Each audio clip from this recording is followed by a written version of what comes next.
Season 2, Episode 4 of The Mandalorian has dropped, or Chapter 12 if you're counting, and we find Din on yet another side quest. But this side quest has a lot more going on with it that could let us know as to where the season is going, what we could possibly expect. So stick with us as we break down this latest episode of The Mandalorian.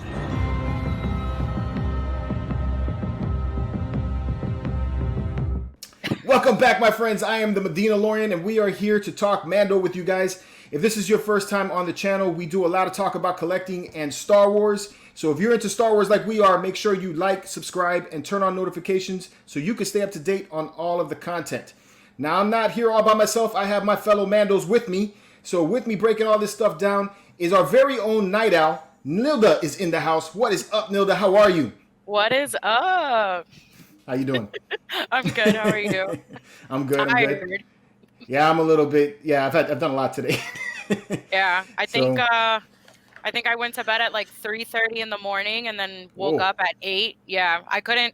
I've been watching season 2 of The Crown on Netflix. Oh, I want to get on that.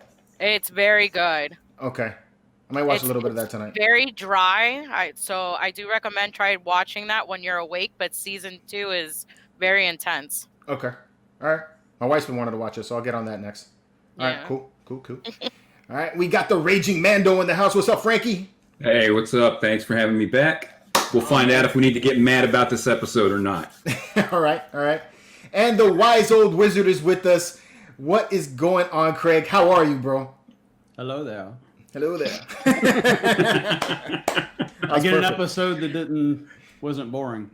Oh man, dude! You know when I first saw this episode, let me before we get there, let's just get to this part first. All right, if you have not seen this episode of The Mandalorian or anything coming up to this episode, and you do not want to be spoiled, make sure you get out of here right now. It's because we are going to be talking the entire episode, Easter eggs, and lots of spoilers. So this is your last chance. Vacate the room right now. All right, and if you're still with us, we are now ready to talk. So, briefly, what did you guys think about this latest episode? Let's go, whoever wants to start first, and then we'll just work our way around. Decent side mission. All right. I wasn't disappointed with it. The flow was right. The only thing I had problem with a little bit of time continuity. That's something I want to ask about. That was the biggest thing that I had an issue with. Other than that, not bad. Good character development on their part. Seeing what's been happening on another planet. Not too bad. Mm-hmm. True. All right. Nilda or Craig? Who wants to go next? Go, Nilla. Go, Craig. I'll let you go because you haven't spoken yet. Okay. All right. I agree with Frankie. Side mission feel to it, where we anticipated them seeing Ahsoka Tano, and but it was good. It was good. It wasn't without spoilers, for where we're going. I really appreciated how many little tidbits were very subtle fan service in this one. Sometimes I get a little bit turned off whenever things are too blatant, and there was a lot of cool nods, I'll say, to the OT. Yep. Cool. I agree with that. All right. Nilda? So, for some reason, I don't know why, I thought this episode was like overloading cuteness with Baby Yoda. I just... love the fact that they showed a little bit more of like him using his powers. So you got to see kind of, like I said, the overload cuteness of him. I feel like the leading up to the character development has been really good. So it wasn't as dry as the second episode. So I was a big fan of it. Yeah. Yeah, I felt like this was a really good side quest. I was a little bit worried because I knew Craig was coming back. So when I first saw it, I was like, okay, we're going into a side quest. I was like, dang it. I was like, this is Craig's second time, and it's going to be an episode he don't like, I told him last episode, I was like, dude, you need to come on this episode because I know you liked it, and I wanted you to at least have an episode where you weren't downing the episode too much. So I was like... This one sucks. Call up Craig. Yeah. Wow. Yeah, man, I felt bad about that at first, but then I was like, as I saw some of the things that happened in this episode, I was like, okay, cool. There is some stuff in here that maybe you guys didn't catch, so, and some nods to like old video games, which I think could give us some clues at some of the other things that are going to be happening. So we'll get into that here in just a little bit. And the second one didn't suck. I'm being over. Yeah, the second one didn't suck. It just was. It didn't seem like it had a direct. It seemed like it was just to me a filler. There. Yeah, It was dry. The second one was very dry to me. Yep, I agree. So we all felt the same way. Pretty cool with Carl Weathers directing this one. Yeah, that's pretty dope, man. And I was actually, when I saw that, I was like, cool. And I wonder if his dialogue in this one was so much better because he was directing. You know, he's like, I'm gonna make myself look a little better in this one. Right? Yeah. A little more action. Yeah. I thought that was cool. We kick off the episode with the ship in disarray, and you get a moment there with the Mando and Baby Yoda, or the child. We call the child. So I keep seeing people commenting that they hate that it says Baby Yoda, but hey, man, Baby Yoda is what ranks. You type in the child and you see what comes up on Google. Right. But anyway, they have that moment where he's repairing the ship. That reminded me so much of that scene from the Guardians of the Galaxy where Rocket and Groot, you know, the second movie. Yeah. That reminded me so much of that. It was funny. You get that scene too where he lifts the helmet up and he tries to drink the coffee. I don't get that. Why don't you just take the helmet off? I said the same thing. I'm like, dude, we already know what your face looks like. Just take off the damn mask. Yeah. They're teasing you. Yeah. Yeah. You know, I think it's kind of easing into the fact that he's going to get away from the watch and he's going to start taking it off. It's just a slow transition. Easing it up. Yep. Yeah, that could be that. I'm thinking this, something similar. So that's cool. Also the wires, blue one goes here and all that. God, that was when he shocked himself. Yeah. It made me flash back to Han telling Chewie, "No, this one goes here, and that one goes there." Turn it off. Yeah, right. Yeah, that was great. There had a lot of good moments, I think, in this one. You guys had any favorite ones that stand out to you? I keep forgetting the blue dude's name.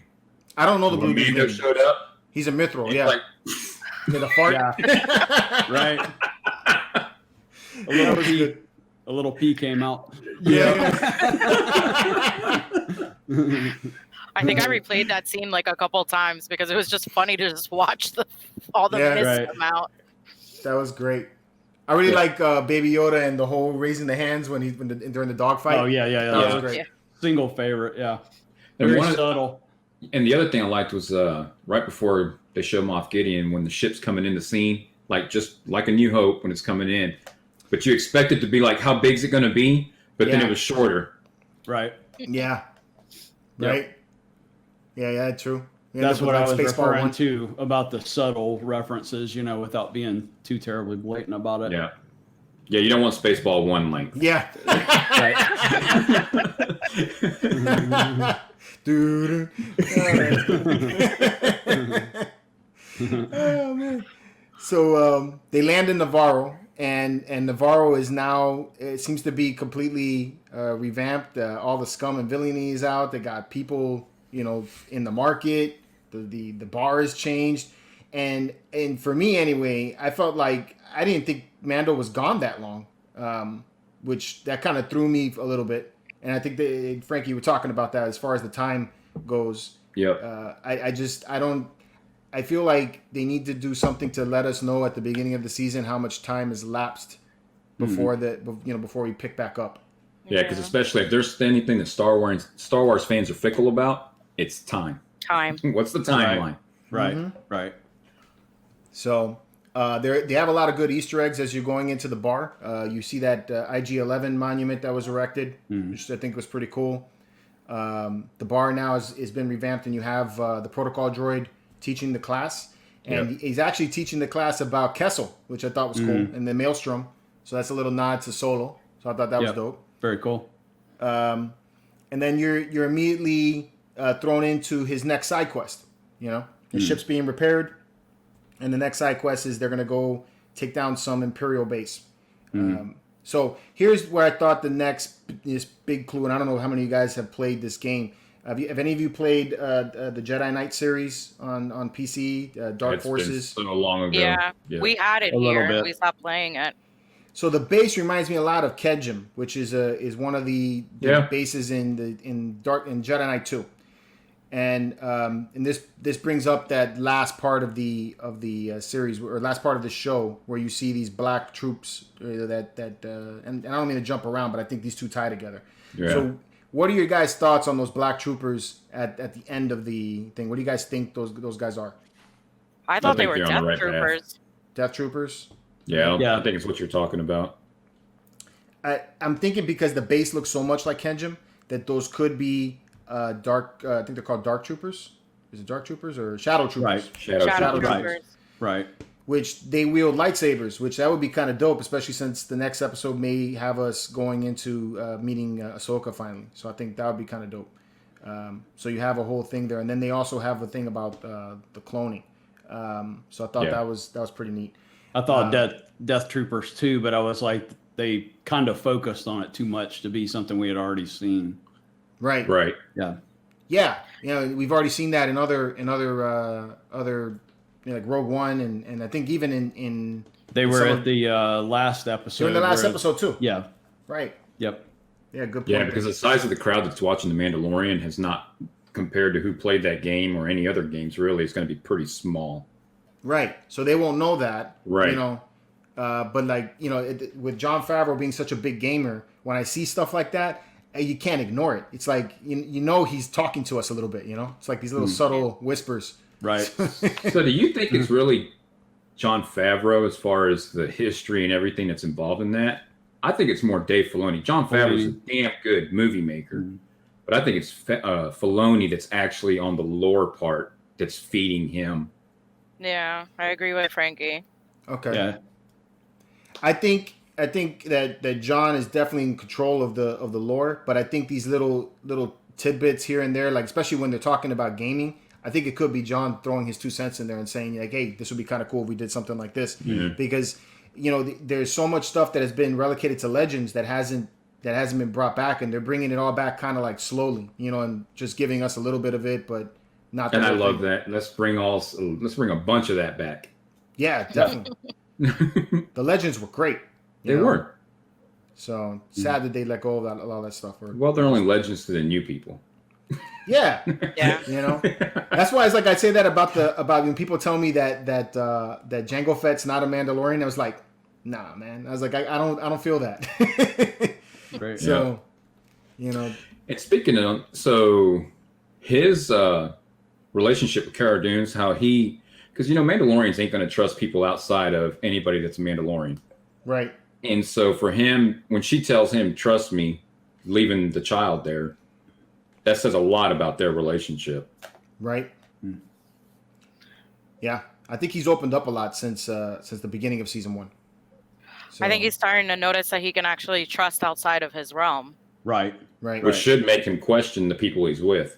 Yeah. And now that he knows he wants to be a Mandalorian, I'm sure that's, it's bred in him now. Now with Bo-Katan in there, that's where the story's heading. Yeah, and especially if he runs into Sabine also, and then you got another Mandalorian that doesn't have that Death Watch mentality. So I think he's going to open up a lot here in the next few episodes. Hopefully, even by the end of the season, maybe. And it could even be Boba Fett that drives him over. Yeah, we still didn't get Boba Fett in this one, and I'm all right with that. But I do want to see him before the end of the season. I don't think we're going to. Man, the more it goes on, I don't think it's going to be until the last 10 minutes or something. All right. No, they'll do it in the very last 2 seconds, and then the show will cut off. Yeah. We'll see you next season. Yeah, and I thought that was possibly going to happen with this last episode. I thought that they were going to show a tiny bit of Ahsoka, and then just cut it off to just leave people going like, what the hell? But yeah, that's what they're gonna do with Boba Fett. He's gonna start putting the helmet back on, and then it'll go black. Yeah. Right. Something like that. Oh, we'll see you next year. Plus a year for the spinoff, right? Exactly. Yep. That'd be so messed up. It would be so messed up. So damn mouse. Gotcha. I'm saying, right? We're gonna get your more of your money. We're trying to paying anyway. I don't care. So I renewed my thing this year or this week. I renewed my subscription for the year for Disney Plus. Oh yeah. Yeah, because that's a given. Let's take my $70. Right. Yeah, for me it works though. It's because my kids, it's like they got so much content for children that my daughter loves it. So. I say that, but I watch it probably more than they do. Yep, same here. So they make it to that base, and the base is actually a science lab. When they go walking around the whole place, I love how they're bossing around that mithril. That has me cracking up, the whole way through. Yeah, you guys got to serve off 350 years. Do you really think Carl Weathers is going to be alive by that point? No. Well, he's down to what? So he took 130 off. 130 off. Yeah. I don't know if they did it intentionally, but the actor's body language was very like, I don't know what I'm doing, through the entire sequence. Yeah. The blue guy, Yeah. It's just like, I hope I don't get killed, But I thought it was good, subtle comedy or whatever, but I don't know if it was intentional or not. It was funny. So they make it around the base along with a stage help that makes a little cameo appearance in there. If you missed it, I'll leave a clip right here so you guys can see it. Yeah. That was great. I didn't even catch that the first go around. I saw it on Facebook, and I was like, "That was there." And I went back and I was like, "Yep, that was there." And you gotta love the internet. They catch everything. Right. Well, that's like everybody catching the Starbucks cups in Game of Thrones. Game of Thrones. Mm-hmm. Yeah. I would have never seen that. Right. So they make it to that section where you have these two scientists that are trying to copy stuff off, and then they end up destroying the computer. And then you get these clones, which I totally think is them trying to revive Palpatine. What do you guys think? Yeah, because he's sitting there talking about the midichlorian count. I mean, he says Right. M count. M count. M count. Yeah. So I have a question to ask all of you because there was a huge argument at my job and then at the store. All So right. and I already have the look from Joey giving me the look like I need this answered.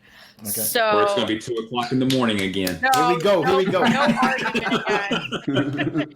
No 2 a.m. arguments. So in the actual chamber, when they were showing the clones the one clone that was defective, Right. was that Snoke inside that chamber? I think it was. I think it was. Yeah, it looked like it Okay. to me. Yeah, an attempt at Snoke anyway. Right. Okay. That explains like why he looks the way he does. Yeah. Yeah, because he was like super deformed. Yet they Right. never actually got it right. Right. Which I'm still to this day disappointed on how they rushed his character and you never got a full background of him. Right. Yep. Yeah. Totally. Kind of like Maul. Yeah. Right. Yeah. Maul, though, they fleshed out pretty good in the comics, though. Later. Yeah. Later, but like. I think what happened with Maul Yes, was. exactly. I think what happened with Maul was this: they cut him, and everybody was like, "Oh my God, Maul was like the best thing in the Phantom Menace." Yep. And then they were like, "We need to find a way to bring this guy back." Yep. Cut in half. We'll figure it out. Right. Right. So that there's some other fan theories rolling around that I thought were pretty interesting. Like there's one guy that thinks that we possibly may get a return of Mace Windu, considering the whole Maul falling to his death and surviving, that Mace Windu could have survived that fall out of that window. Well, considering on Geonosia how he fell, how he jumped off that cliff and the way he landed, Yeah. it's possible. Right. Yeah. Hey, if So- Palpatine can survive, if Darth Maul can survive being split in half, we can reprise Mace Windu. Yeah. It's like Marvel, nobody dies. Nobody dies. Right. And you got to think he's on Coruscant. Maybe he hit a car on the way down, so they broke his fall before he made it to the ground. Anakin did it. Yeah. Yeah. So, Right. I thought it's a pretty interesting theory. I'll leave a link down for you guys to check it out later. But I thought it was an interesting one to mull over. Get that Maul. So, good things about this part where they're showing the clones is they're talking about how they used the child for the blood, the midichlorian count. So that kind of calls towards the Force Unleashed and how they were able to revive Starkiller in the second game. So you need a being that has is Force sensitive in order to revive make a Force sensitive clone. So essentially that's the process there. So that makes me believe that Baby Yoda is probably not the clone of Yoda. What do you guys think? Yeah, because a copy of a copy, you're going to have not Yeah, as good a quality. right. Or he could have been the good quality of a clone, and that's why they want him so bad. My thoughts are of the race. but not a clone. Not a clone, right? Yeah. Yeah. Also, since Moff Gideon isn't using his own blood to do it, then he's probably not Force sensitive. So, Yeah. which still leads me to more questions: is how he ended up with that darksaber. You know. And how do they find out about the child? I mean, that's a bigger. How did they even find out about him or her? Right. I mean, unless they have some kind of catalog. Yep. The only thing I could think of with that is that there must have been some record of the child in the Jedi archives. That's the only way I think they could have figured out where he is, or maybe he is the son of Yoda. Yoda got it all. Yoda and Yaddle. Yeah, Yoda and Yaddle. I've said this to people numerous of times, and they laugh at me when I say this. I'm like, there was a female Yoda. I was like, have you guys not seen the films? I was like, she's pretty ugly, but she's on there. The theory that I thought was that when everything was going down with Order 66, Yoda was like, listen, you need to leave. You have my child. Go disappear. And if you kind of look at the age of what the child is, he could possibly be Yoda's baby. True. Hey, she did disappear. You didn't see her again. Yeah, right. checking out Yaddle. Looking good you are. What drink I've had. So they blow up the science lab. They go to escape, which I thought was great. That whole sequence of the escape was dope. And then with the speeder bikes. Oh, yeah. Oh, epic. Yeah. That was was that my speeder? Right? Right. Yeah, what was up with the damn scout troopers going down the mountain and crashing? I was like, that was a total waste. Right. Yeah, those two did not make it. No, man. And then even when Carl Weathers was blasting them out, I love the guy who ends up on the ship, and then the guns just aim right at him. He turns around, he's like, oh, shit. Right. Yeah. So that was pretty cool. Entire sequence was very well done. It was, man. It was done very, very well. I love the dogfight. The only thing that I don't get is how fast they rebuilt that ship. So that ship was trash. So there's my time. Because, how did they get it to where he got back? I mean, it looked good, too. Mm-hmm. Yeah. It looked like the ship that George is getting in the mail. Exactly. That thing looked clean. I mean, they got all the metal. That must be the most compatible ship in all of the galaxy. It's like, if you got a damaged part, let's just get some sand.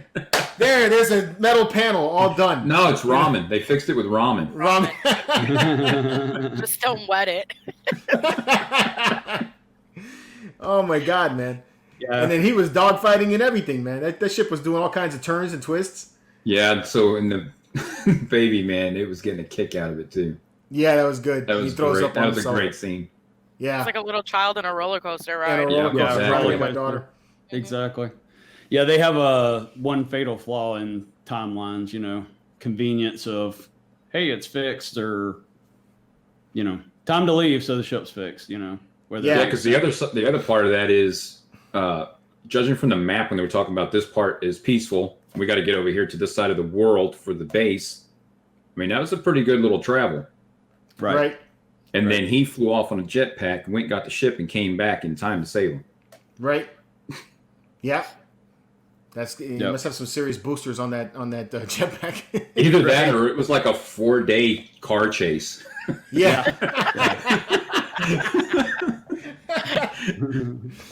Yeah, their timing is it's very convenient, like what Craig said, man. Makes no sense. So I was about to say that this episode I wasn't overanalyzing, so to me that's like the litmus test. Is it good or not? If I'm sitting there, well, what about this? What about that? I did notice the ship thing, but overall I was just entertained and I stayed in the world the entire episode, so to speak. Fun. What do you think about that sequence there towards the end when Cara Dune's approached by that guy from the rebellion, or I guess the New Order? Seems to me she has some significance, other than just Joe Blow. Maybe she's royalty, the Organa family or something. Right. Maybe. Or article that she's what's her name? Gina Carano's. She's actually possibly not even going to be coming back. Really? Yeah, I'll have to. I didn't fully finish reading the article, but I'll send you the link. But the link stated, "This is Star Wars' way of exiting Gina Carano from The Mandalorian." So I think she's probably going to be staying for this season. And I guess them hinting this, where the guy was telling us, you should come and join us, that's probably easing her character to go out and not be on the show anymore. I hope that's not true. Yeah. I hope so too, because I think she's amazing. I did notice a little bit, she got a little bit more buffer. She got bigger. She got bigger from the previous season. Like, she looked like a linebacker that, she looked like Marshawn Lynch. Yeah, she was pretty big. That scene where she's like running, when she says that when they were like cornered and she goes to commandeer that big ship. Yeah, she says, "Cover me." Cover me. Around Yeah. You see her like run. I was just like, whoa. It's like you look like two of those people together. I'm like, yeah. A lot of people are not being kind in some of the Facebook groups. Let them get in the octagon. With her character, they're so mean. I know. Oh, about her size? They're saying that, or they're talking about just her external. It's kind of gone downhill since that whole political thing. Yeah, that's what everybody's harping on. Yeah, I don't agree with that. I mean, there's your thoughts outside, and then there's your acting, your job.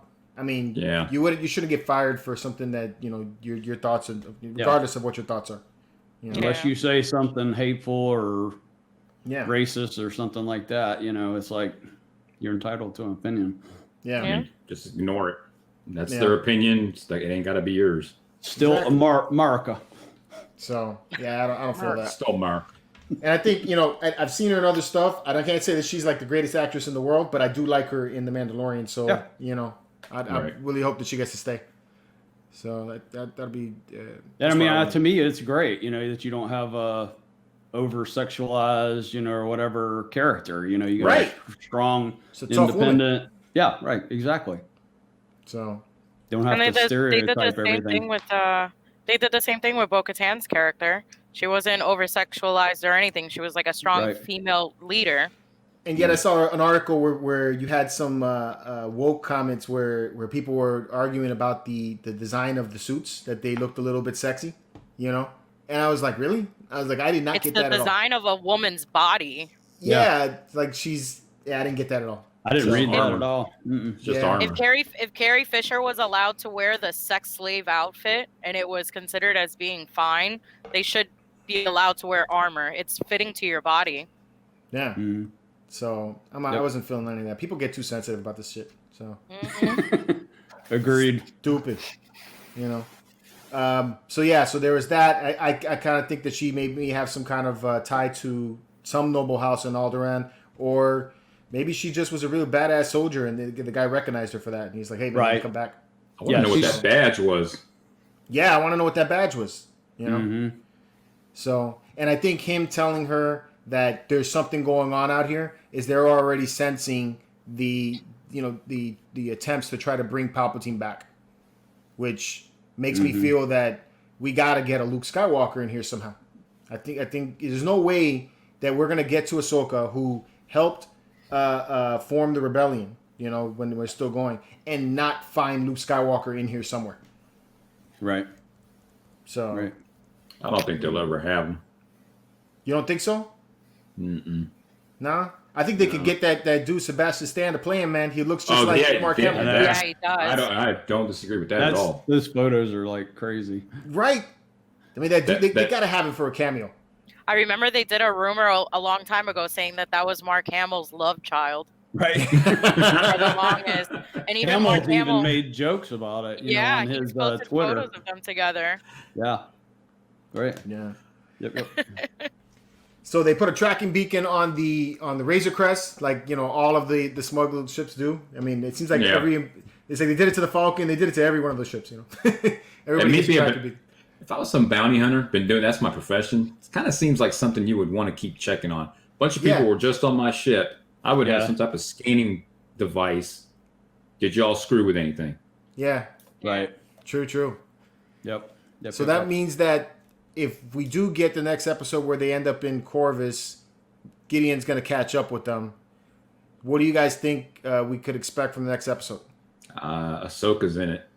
Yeah. Ahsoka's in it. And the title of that episode is called Jedi. The next episode is called Jedi? Yeah. It's something Jedi. I have to find it, but I told you that my cousin, he has a Star Wars podcast, so sometimes he finds like little hidden stuff, and he texted me last week, and he was like, "Hey," he's like, "I'm not even gonna give you a birthday present because you're gonna get your present. It's Ahsoka coming out on the 27th." He's like, and the episode is called Something Jedi. I forgot the name of it now, but that was their way of letting you know that we're definitely gonna get Ahsoka next week. Nice. Yeah, I'm pretty excited about that. I want to see the choreography they put her through for those 2 lightsabers. Yes. Yeah. Right. That's going to be... And then, so I can't see Gideon being all that with the darksaber. No, me neither. That's what we expect to see Ahsoka do. So that's even more leaning towards those troopers being the lightsaber wielding ones, because it's going to show her fighting. Right. Right. That's you got a bunch of them. Good observation. Yep. What do y'all feel about him as a villain? Gideon? I love it. Yeah. I love that guy. That guy's cool. Yeah. Okay. He was scary in Breaking Bad. I just think he's okay. He doesn't. Okay? He doesn't strike me. Yeah, I don't feel intimidation there like, some of the other classic villains. He's just good. Compared to who? Palpatine and Vader? Palpatine, Vader, Maul, if you go through any of the classic. Yeah, but those guys are, I couldn't compare them to those guys. Well, right. Yeah, no, me. So, I compare them to Tarkin. So, Tarkin. Yeah. And I've read a lot on Thrawn. And Thrawn is just... There you go. Amazing. You're reading the Timothy that's a villain there. Books? Timothy Zahn books are... They're amazing. That whole storyline popped in my head earlier. It's funny you bring that up. Anybody that's not read Heir of the Empire, go read it. The Empire is amazing. I love that story. I was hoping for them to make a movie based off Thrawn. That would be cool. Yeah, he's coming. He will come at some point, because even Filoni put him in there, so he knows he was at how the end of important Rebels. a character. He knows how important a character is. Mm-hmm. And the Thrawn species is it's intimidating though, man. Blue face, red eyes. He's got the enhanced. Yeah, the chiss. He's got that enhanced strength. So he's just an intimidating character all the way around. Have you read the new books on him? No, the last one I read was. You need to read the new books, because they start delving into his whole species, so them as a whole, and it's they're crazy. Okay. Yeah, that's really good. I know what to pick up this week. I just finished that Darth Vader book. I got to get into some of these others. I got the Kanan book I got to read next, I think, and still reading Bounty Hunters. So making it through it here and there. I don't know. I like him. Like I said, I think he's a little bit more Tarkinish. Like he has that Tarkin type of feel to him about him. And after I saw Tarkin in the Darth Vader series, he's pretty nasty guy. Oh yeah, Tarkin's. So his whole upbringing was horrible. Yeah. So I'll have to watch with that thought in mind, see if that changes my opinion. That's a good observation. All right, man. So this was good. We'll be back next week with another episode as soon as we get to see if Ahsoka is going to be in it. If she's in it, man, next week I'm going to be like a fangirl, bro. I'll be like, I'm staying up until 3 a.m. to watch it this time. Oh yeah, I'm off. It's gonna happen. I'm off all next week, and I'm going to be so in Disney. I am too. So I mean, what's that? That's Wednesday through Monday. It's all Disney Plus for me. Thanksgiving's Thursday, so the turkey's gonna put me to sleep easily at like 6. So I'm gonna be up really early in the morning. Here's an idea. If it's gonna be all of us again for this, everybody record their face as they're watching it, so when she pops up, that would be cool. That would be cool. A reaction. Yeah. All right. Because whether you want to or not, you're gonna have a reaction. Right. Yeah. I'm down for that. Yeah. That's a good idea. So I'll do that. All right. George can edit it in. Yeah. Yeah. Or I could just make a video on itself. Our reactions to this Ahsoka coming back. Right. That's dope. Good idea. All right. Cool. All right, guys. Thank you for joining us for this other episode. We'll be back next week with another recap of the next episode of The Mandalorian. So until then, keep it marvelous, and may the Force be with you. Whoa. The Force is with him.